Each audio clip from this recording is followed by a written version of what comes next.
This neighborhood in Orno, Minnesota is very interesting. It's one of the first ones that we did a public meeting using the newer 3D that we are able to put and build homes, the actual homes on the site.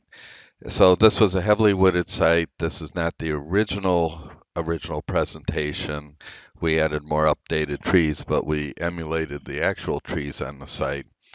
And the thing about saving trees, which was the main goal, is that you have to look at the site from a 3D perspective. So as you see, this is a concept plan approval.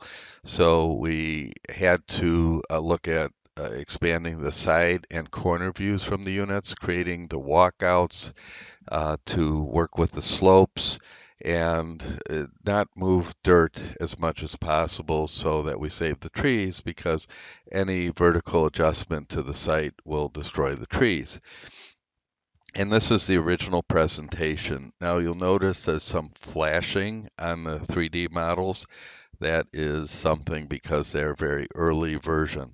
So at the meeting, we were number 11 on the agenda, and this allowed us to sit through the previous 10 presentations, all of which were additions to homes or things that had been approved or rejected from a 2D plan with 2D contours being shown and no windows, nothing but showing the perimeter buildings, and some of them got rejected because it would destroy the view. So we were able to sit through the presentations, walk out into the hallway with our laptop, and then from the different comments that were made, we were able to revise our presentation on the fly, which is really a benefit of being not number one on the agenda. And that way you could also get the feel of what's important or not from those that are judging the development.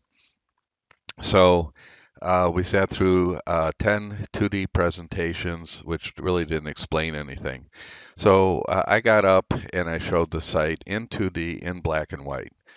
And I said, this is what you have seen. You couldn't tell if those contours went uphill or downhill. You didn't know if there's a window for a view that was destroyed. Yet you approved or denied these developments based on vague information.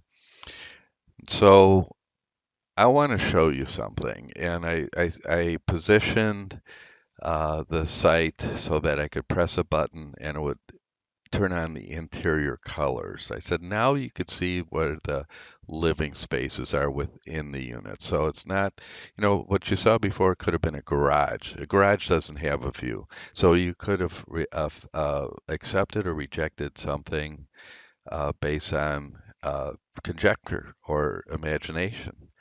And this gives you the story, but it really doesn't give you the feel. And then I turned on another button and the 3D came up and I showed this is the view out that window.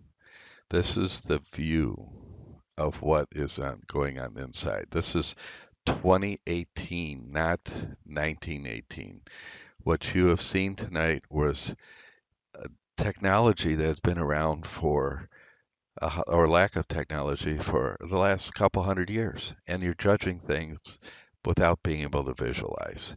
And so I walked them through the site like we're doing here, and I explained what it's like to live in this development. And keep in mind, this is one of the first times that we had done this. And we had to pre-set up all this hardware so that I could just basically turn it on and not have everybody wait. So it went very, very smoothly. And the mayor actually said to the planner, can we get one of these systems? And because I wasn't selling software. I mean, I could have, but our responsibility is to our client, not to sell software. So at the end, I said, look, this is not what I'm here for tonight, and but we got the project approved, and it really was a phenomenal evening.